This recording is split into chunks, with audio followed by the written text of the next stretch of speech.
السلام علیکم دوستو، برخوردار ہو، پارک میں آؤ. یہ دیکھو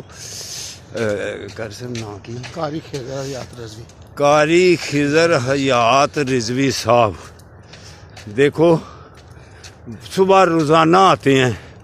تو ایکسیڈنٹ سے مسئلہ بھی بن گیا تھا، لیکن انہوں نے ہمت نہیں آ رہی. تو اللہ کی مہربانی سے یہ باقاعدگی سے آتے ہیں.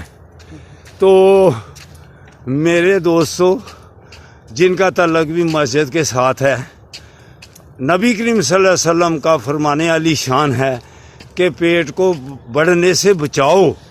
تو اگر آپ نے نبی کریم صلی اللہ علیہ وآلہ وسلم کے فرمان کے مطابق زندگی کو گزارنا ہے تو پھر حکم بھی ماننا پڑے گا کہ پیٹ نہیں بڑھنے چاہیے.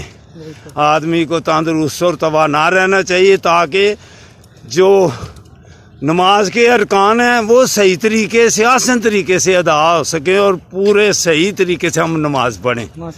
السلام علیکم ورحمۃ اللہ وبرکاتہ.